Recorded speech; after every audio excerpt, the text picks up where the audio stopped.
Super commando ध्रुव विनाश के वृक्ष। दोस्तों, आपने इसके पहले भाग में पढ़ा कि ध्रुव जब फॉरेस्ट ऑफिसर शेखर के साथ जंगल पहुंचता है तो वहां उनका सामना वनपुत्र से होता है। वनपुत्र जो पेड़ों से बात कर सकता है, पेड़ उसकी सारी बातें मानते हैं। वहां ध्रुव मरते मरते बचता है, परंतु वनपुत्र नमुंदरी की तलाश में शहर आ जाता है जो कि पेड़ों को काटता है, जिसका काम होता है पेड़ों को काटना और उन्हें बेचना। तो नमुंदरी की तलाश में शहर आ जाता है और ध्रुव उसको ढूंढने निकल पड़ता है।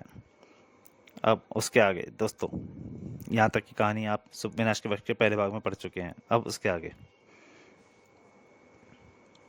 चलो, लेकिन याद रखना, अगर चालाकी दिखाने की कोशिश की तो फिर तुमको कभी सांस लेने की जरूरत नहीं पड़ेगी। दूसरी तरफ तुम्हारे वनपुत्र का तो कोई पता नहीं चला ध्रुव, लेकिन जंगल में मरे इन आदमियों की शिनाख्त हो गई है। कौन थे वे आदमी? वे नमुंदरी के आदमी थे। टिम्बर किंग नमुंदरी, जिसने पेड़ की अवैध कटाई के बेहिसाब पैसा कमाता है। हम उसके बारे में बहुत दिनों से जानते हैं, लेकिन अब तक हमारे हाथों ऐसा कोई सबूत नहीं लग पाया जिससे कि हम उसको पकड़ सकें। टिम्बर किंग नमुंदरी वनपुत्र जैसी जरूर उसी की तलाश में शहर आया है। और अगर मेरा सही है तो मुंदरी की जान खतरे में है। तुम एकाएक खड़े क्यों हो गए ध्रुव? मैं वनपुत्र की तलाश में निकलता हूँ सर। कुछ भी पता लगते ही आपको तुरंत खबर करूंगा। और फॉरेस्ट गार्ड के हेडक्वार्टर में, अरे यहाँ तो कोई भी नहीं है। लगता है शेखर कहीं निकल गया। इतनी दूर आना जाना बेकार ही नहीं, कोई आ रहा है। लेकिन पैरों की आवाज़ सामने वाले दरवाजे के बजाय पीछे वाले दरवाजे से आ रही है, यानी कुछ गड़बड़ है। फिलहाल मुझे छिपकर स्थिति का जायजा लेना चाहिए। ऑफिस में दबे पांव घुसने वाला व्यक्ति शेखर नहीं था और ना ही उसके बदन पर फॉरेस्ट गार्ड की वर्दी थी। पीटर ने कुछ करने से पहले अभी और देखने का निर्णय किया, और उसने जो कुछ देखा उससे उसकी आंखें फैलती चली गईं। मामला निश्चित तौर पर गड़बड़ था। इधर इस नई बात से अनजान ध्रुव नमुंदरी की तरफ बढ़ रहा था, जबकि वनपुत्र पहले ही नमुंदरी तक लगभग पहुंच चुका था। नमुंदरी यहीं पर रहता है, लेकिन तुम उस तक जिंदा नहीं पहुंच पाओगे, क्योंकि नमुंदरी सेठ को तुम्हारे आने की खबर पहले ही लग चुकी है। अब वह इस इमारत की सबसे ऊंची मंजिल पर आराम से बैठा होगा, और हर मंजिल पर उसके आदमी हाथों में हथियार लिए तुम्हारा ही इंतजार कर रहे होंगे। लेकिन अब वनपुत्र को न्याय करने से कोई नहीं रोक सकता, कोई नहीं। पत्ती धीरे धीरे खालिद की गर्दन पर कसने लगी, और एक झटके से खालिद अपने खोश को बैठा। वनपुत्र ने बाहर निकलकर चारों तरफ का जायजा लिया और फिर अंधेरे में गायब हो गया। वनपुत्र को अंधेरे में ज्यादा साफ दिखाई पड़ता था। ध्रुव अभी नमुंदरी से 10 मिनट की दूरी पर था और वनपुत्र बहुत करीब। पहरेदारों को मुंह खोलने तक का मौका नहीं दिया वनपुत्र ने, और पहरेदार 2 मिनट में बेहोश हो गए। मुझे यह रोशनी पसंद नहीं है, इसको कैसे बंद किया जा सकता है? जवाब में पेड़ की पत्तियां सरसराई। इस लोहे की रस्सी को तोड़ देने से, यानी इनको तोड़ देने से रोशनी बंद हो जाएगी। बहुत आसान रास्ता है। और अगले ही पल एक पेड़ की डाल ने वनपुत्र के इशारे पर आगे बढ़कर उन तारों को तोड़ दिया। अब सवाल ऊपर चढ़ने का है दोस्त। और बेल सांप की तरफ बल खाती हुई ऊपर की ओर बढ़ने लगी। वनपुत्र ने मुस्कुराकर एक बेल उस बेल को पकड़ लिया, और वनपुत्र किसी बंदर की सी फुर्ती के साथ उबोल के ऊपर चढ़ने लगा। और देखते ही देखते अंधेरे के साथ घुल मिल गया। बिजली गुल हो जाने से नमुंदरी की घबराहट बढ़ गई थी। ये बिजली को क्या हुआ? पता नहीं सेठ, आसपास की तो सारी बत्तियां जली हैं। कहीं कहीं वह फॉरेस्ट गार्ड सही तो नहीं बक रहा था। शायद ही काम उसी जंगली का है। आप भी परियों की कहानी पर यकीन करते हैं सेठ? वैसे अगर वह सच में कोई है और यहाँ तक आ गया है तो यहाँ से उसकी लाश ही बाहर निकलेगी। हर मंजिल पर हमारे आदमी बंदूक के लिए तैनात हैं। मैं जनरेटर चालू करता हूँ, कम से कम इस मंजिल पर तो लाइट आएगी। जनरेटर धड़धड़ाहट के साथ स्टार्ट हुआ और पूरा कमरा रोशनी से चमक उठा। कमरे की हर चीज़ साफ साफ नजर आने लगी, और साथ में नजर आया वनपुत्र।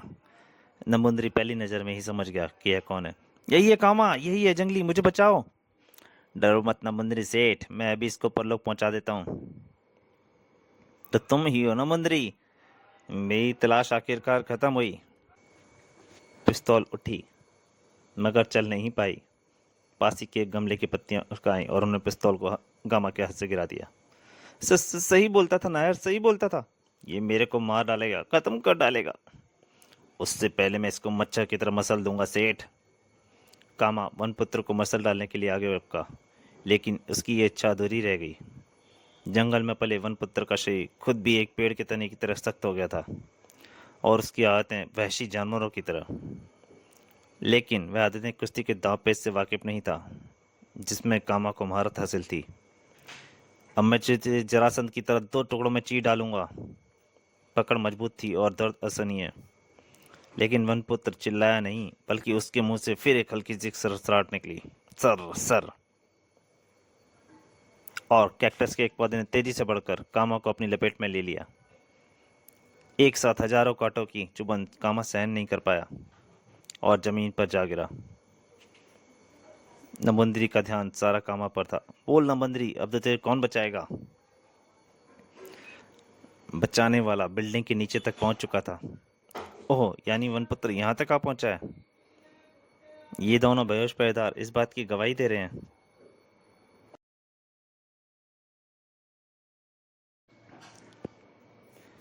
ये बिजली का टूटा हुआ तार भी बता रहा है कि पूरी बिल्डिंग अंधेरे में डूबी किस वजह से है। सिर्फ टॉप फ्लोर पर अभी भी रोशनी है, यानी जनरेटर चल रहा है। हल्की सी आवाज़ यहाँ तक आ रही है, यानी लिफ्ट भी नहीं चल रही होगी। और मुझे जल्दी से जल्दी टॉप फ्लोर पर पहुँचना है, क्योंकि नभुंदरी सर्दी अब वहीं पर होगा और शायद वनपुत्र भी। अब एक ही रास्ता है, बिजली का ये टूटा हुआ तार। एक मोटर तार बिल्डिंग के ऊपर तक गया हुआ है। लगता है कि नबुंदरी ने ऊपर कोई फैक्ट्री लगाई हुई है और उसके लिए यह अलग कनेक्शन लिया हुआ है। अच्छा ही है, क्योंकि इस वक्त मुझे यह पलक झपकते बिल्डिंग के ऊपर तक ले जाएगा। ध्रुव के मजबूत हाथों ने तार को एक पेड़ की जड़ के साथ कसकर बांध दिया। ध्रुव ने मोटरसाइकिल को हल्का सा उछाला और अगला पहिया तार पर आ टिका और ध्रुव की मोटरसाइकिल एक खतरनाक सफ़र पर चल पड़ी।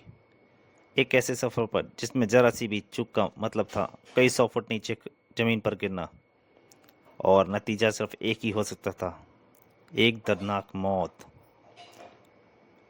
लेकिन ध्रुव के लिए ऐसे रास्ते रोज़मर्रा की ज़िंदगी के हिस्से थे और ऐसे कामों में चूक करना ध्रुव ने नहीं सीखा था। रुक जाओ वनपुत्र, तुम अपने होश खो बैठे हो। तुम जो करने जा रहे हो वह ठीक नहीं है। तो तुम अपने दोस्त को बचाने यहाँ तक भी आ पहुँचे, यानी अब मुझे पहले तुमसे निपटना होगा। नभुंदरी मेरा दोस्त नहीं है, लेकिन उसको कोई भी सजा देना तुम्हारा या मेरा काम नहीं है। उसको सजा देना कानून का काम है। इसलिए नभुंदरी को नुकसान पहुंचाने से पहले तुमको ध्रुव को पार करना पड़ेगा। ध्रुव को? हा हा हा, तुम जैसे कमज़ोर इंसानों से निपटना मेरे लिए कोई समस्या नहीं है। ये काम तो मेरे साथी ही कर देंगे। ओह, मैं समझता था कि तुम्हारा हुक्म सिर्फ जंगली वृक्षों पर ही चलता है। पेड़ पौधे तुम इंसानों की तरह आपस में भेदभाव नहीं करते बच्चे। इसलिए तुम लोग पेड़ पौधों को कभी समझ नहीं सके और इनको कसाईयों की तरह काटते रहे। लेकिन तुम इनको इतनी अच्छी तरह कैसे समझते हो? यह विद्या हमारे वंश के पास सदियों से है और अब यह विद्या इस दुनिया में सिर्फ मेरे पास ही है। मेरे पिता मृत्यु से पहले यह विद्या मुझे सौंप गए थे। इनके पत्तों की सरसराहट कभी ध्यान से सुनोगे तो खुद समझ जाओगे कि पेड़ पौधे तुमसे बात करना चाहते हैं और तुम्हारे आदेश पर ही अपना आकार इतनी जल्दी कैसे बढ़ा लेते हैं। पेड़ पौधों में आश्चर्यजनक ऊर्जा इकट्ठी रहती है जिसका क्या उपयोग किया जाए यह खुद इनको नहीं पता रहता। उसी ऊर्जा के इस्तेमाल से वे अपना आकार एक हद तक बढ़ा लेते हैं। एक सवाल और, तुम हमारी भाषा कैसे बोल लेते हो वनपुत्र? कैसे ले बोल लेता हूँ? बड़ा अजीब सवाल है। जो भाषा तुम्हारी है वही भाषा हमारी है। इस दौरान दोनों में से किसी का भी ध्यान नबुंदरी पर नहीं था, जो अब तक आज़ाद हो चुका था। अरे ये दुष्ट आज़ाद कैसे हो गया? तुम मुझे जानबूझकर बातों में उलझाए रहे ताकि तुम्हारा साथी मौका पाकर भाग सके। नहीं वनपुत्र, वह मेरा साथी नहीं है। रुक जाओ वनपुत्र, मेरी बात सुनो। लेकिन तब तक वनपुत्र कमरे से बाहर निकल चुका था। ओ, नबुंदरी बहुत खतरनाक आदमी है।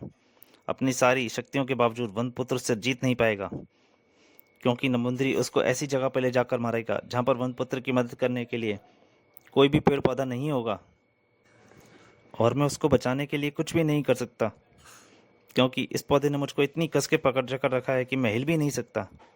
उधर नमुंद्री ने अपने छिपने की सही जगह ढूंढ ली थी। इसी आरा मशीन फैक्ट्री में उस जंगली की कब्र बनेगी। यहाँ पर उसकी मदद करने के लिए कोई घास का तिनका तक नहीं है। वह आ रहा है, मुझे उसके कदमों की सुनाई दे रही है। अब इस शेड के बाहर या तो वह जिंदा निकलेगा या फिर मैं। जंगल में प्रवेश पाए वनपुत्र के लिए शिकार को ढूंढ निकालना मामूली बात थी। वह यहीं कहीं पर छिपा हुआ है, मैं उसकी गंध सूंघ सकता हूँ और एक बार मैं पता लगा सकता हूँ कि वह कहाँ छिपा है। उसने एक स्टूल उठाकर दे मारा, धाड़। नंबूदिरी को मजबूर होकर बाहर निकलना पड़ा। अब भागने से काम नहीं चलेगा, इसका मुकाबला करना ही पड़ेगा। लेकिन मुकाबला करना बेवकूफ़ी था, क्योंकि वनपुत्र के शरीर में चीते सी फुर्ती और हाथी सी ताकत थी। लेकिन नंबूदिरी को यह लड़ाई ताकत से नहीं बल्कि दिमाग से लड़नी थी। हा हा हा, बेवकूफ़ जंगली, अब तू ठीक वहीं पर खड़ा है जहां मैं तुझे खड़ा करना चाहता था।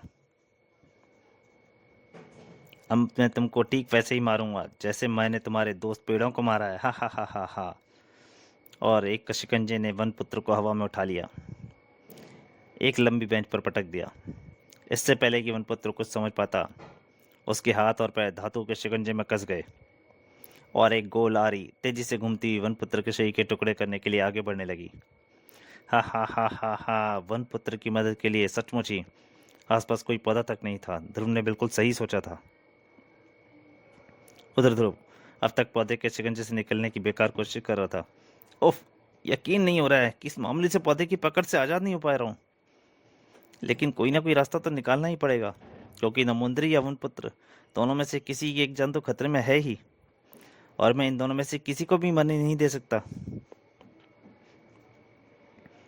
वनपुत्र ने कहा था कि पेड़ पौधे बात करते हैं, देखो वे मुझसे बात करते हैं या नहीं। ओ, ध्रुव ने बिल्कुल प्यार से पौधे से बोला, सुनो, मुझे छोड़ दो, तुम्हारे दोस्त की जान खतरे में है। आश्चर्य, इसकी पकड़ तो सच में ढीली पड़ रही है, इसका आकार भी छोटा हो रहा है। मुझे तुम्हारे दोस्त को बचाना है, वरना वह मार दिया जाएगा। पौधे को ध्रुव की सच्ची भावना का एहसास जरूर हो गया था, क्योंकि देखते ही देखते पौधे ने ध्रुव पर से अपनी पकड़ छोड़ दी। धन्यवाद दोस्त। अब देखूं कि वे दोनों कहाँ गए हैं। बाहर कॉरिडोर के सन्नाटे में एक धीमी आवाज़ तोड़ रही थी।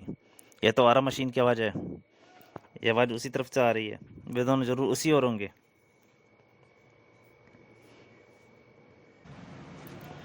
लकड़ी को मक्खन की तरह काटते हुए आरी के तेज दांत अब वनपुत्र के बदन में गड़ने के लिए बेताब हो रहे थे, और जब तक ध्रुव वहां पहुंचता तब तक वनपुत्र और आरी के बीच की दूरी एक बाल जितनी रह गई थी। अब दिमाग से काम लेने का वक्त नहीं था। अब वनपुत्र को अगर कुछ बचा सकता था तो साहस का एक नया उदाहरण। ध्रुव के फौलादी हाथ घूमती आरी के दोनों दांतों पर आरी के दांतों पर कस गए, और ध्रुव के हाथों को काटती हुई आरी एक झटके से रुक गई। अब आरी वनपुत्र को कोई नुकसान नहीं पहुंचा सकती थी। नमुंद्री यह सब देखकर बाहर भागा, लेकिन ध्रुव उसके पीछे नहीं लपका, क्योंकि वनपुत्र को आज़ाद करना भी बाकी था। ध्रुव कंट्रोल पैनल के सारे बटनों को एक एक करके दबाता चला गया, और वनपुत्र के शरीर पर कसे धातु के शिकंजे खुल गए। अब ध्रुव नमुंद्री के पीछे लपका। नमुंद्री ने वनपुत्र की हत्या का प्रयास करके अपराध किया था, लेकिन नमुंद्री ने अब तक मदद के लिए जोर से चिल्लाना शुरू कर दिया था। राका, शेरा, जंग बहादुर, जल्दी ऊपर आओ। लेकिन वह यह नहीं देख पाया था कि उसके पीछे क्या हो रहा है। ध्रुव अब तक कमरे के दरवाजे पर आ चुका था, लेकिन उसके कुछ कर पाने से पहले ही नमुंद्री का शरीर अपने अंतिम यात्रा के लिए चल चुका था। उस छोटे से पौधे ने नमुंद्री को उठाकर नीचे फेंक दिया था। वनपुत्र का काम उसके साथी ने कर दिया था। धन्यवाद दोस्त, मैंने तुमको मारने की कोशिश की, लेकिन फिर भी तुमने अपना खून बहाकर मेरी जान बचाई। धन्यवाद की कोई ज़रूरत नहीं है, उस वक्त तुम्हारी जान खतरे में थी। कायदे से अब मुझे तुमको पकड़कर कानून के हवाले कर देना चाहिए, लेकिन दुनिया की कोई भी अदालत तुम्हारी कहानी पर यकीन नहीं करेगी। इसलिए बेहतर यही होगा कि तुम जंगल वापस लौट जाओ। मेरे स्टार ट्रांसमीटर पर यह जरूर पीटर का मैसेज होगा। हेलो ध्रुव स्पीकिंग। ध्रुव, पीट हियर। सबसे ज़ोरदार खबर है, तुम तुरंत यहाँ फॉरेस्ट गार्ड हेडक्वार्टर आ जाओ। बाकी बातें मैं तुमको यहाँ आने पर बताऊंगा। ध्रुव जिस रास्ते से आया था उसी से वापस लौट गया और फिर फॉरेस्ट गार्ड हेडक्वार्टर में। हेलो शेखर, मैंने तुम्हारा केस हल कर दिया है। कौन? ध्रुव। ओह, कैसा केस? तुम्हारी सुरक्षा व्यवस्था मजबूत करने वाला। तुम्हारी सुरक्षा व्यवस्था वैसी जैसी भी है ठीक है, सिर्फ एक भेदी फॉरेस्ट गार्ड ने उसको कमज़ोर बना रखा था। वह नमुंदरी के पास खबर पहुंचाया करता था कि इस नेशनल फॉरेस्ट के किस एरिया में किस दिन फॉरेस्ट गार्ड नहीं रहेंगे, ताकि वह बेधड़क उस एरिया में पेड़ काट सकें। माय गॉड, कौन है वह जासूस? उसका नाम नायर है शेखर। नायर? लेकिन इस नाम का तो कोई भी आदमी हमारे यहाँ नहीं है शेखर, और वह इसी कमरे में है। क्या कह रहे हो? इस कमरे में तो सिर्फ मैं हूँ, तुम हो और पीटर है। वह दिखेगा नहीं शेखर, क्योंकि वह इस दराज के अंदर है। दराज के अंदर? क्या मजाक कर रहे हो? मजाक नहीं शेखर, तुम खुद ही देख लो। यही है ना नायर, तुम्हारा दूसरा रूप। ये सब क्या है? तुम मुझे क्यों फंसाना चाहते हो? यह सामान मेरा नहीं है। बनने की कोशिश बेकार है शेखर, मैं तुमको अपनी आंखों से रूप बदलते देख चुका हूँ। और पीटर की आवाज़ सुनते ही नायर शांत हो गया। अब मुझे समझ में आ रहा है कि सुबह तुम मुझे जंगल के अंदर देखकर क्यों जाने देना चाहते थे, क्यों नहीं जाने देना चाहते थे। मैं समझ रहा था कि तुम डर रहे हो। वैसे भी तुम डर तो जरूर रहे थे, पर जंगली जानों के डर से नहीं, बल्कि पकड़े जाने के डर से। यह तो तुम्हारी किस्मत अच्छी थी कि हमारे वहाँ पहुँचने से पहले ही नमुंदरी के आदमी वनपुत्र के हाथों अधमरे हो गए थे, वरना तुम वहीं पकड़े जाते। शेखर ने शर्म से झुके मुंह से कोई आवाज़ नहीं निकली। इसे पुलिस स्टेशन ले जाओ पीटर, मैं थोड़ी देर में वहीं पर आता हूँ। और फिर तुमने मेरी आंखें खोल दी ध्रुव। अब मैं समझ गया हूँ कि उन वृक्षों के दुश्मन नमुंदरी जैसे चंद लालची इंसान हैं। तुम जैसे अच्छे इंसानों के हाथों इस हरियाली और जंगलों का भविष्य सुरक्षित है। मुझे खुशी है मैं शहर आकर तुमसे मिला और इंसानों के बारे में मेरी सारी गलतफहमी दूर हो गई। तुमने मेरी जान बचाकर मुझे अपना ऋणी बना लिया है। अगर ज़िंदगी में कभी भी मेरी ज़रूरत पड़े तो किसी पेड़ पौधे से बोल देना, मैं तुम तक पहुंच जाऊंगा। विदा दोस्त, अलविदा। विदा वनपुत्र। बाद में तुमने वनपुत्र को भागने का मौका देकर बहुत बड़ी गलती की ध्रुव। वह एक हत्यारा है, उसको इसकी सज़ा मिलनी ही चाहिए। उसने किसी की हत्या नहीं की सर, नमुंदरी और उसके आदमी पेड़ों में फंसकर मरे हैं। फंसकर? पेड़ों ने उनकी हत्या वनपत्र के इशारों पर की है। क्या आप अदालत में जज के सामने यही बात दोहरा पाएंगे, या जज आपकी बात पर यकीन करेगा? हैं तो नहीं करेंगे। तो फिर एक अनोखी सभ्यता के वंशज को मारने का क्या फ़ायदा। चलो इसको भी हम अनसुलझे केस की लिस्ट में डाल देते हैं। ओके। तो दोस्तों, मीनाक्ष की कहानी वहीं पर समाप्त होती है। आगे एक अच्छी कॉमिक मैं ज़रूर आपके सामने हाजिर हूँगा। तब तक के लिए नमस्कार।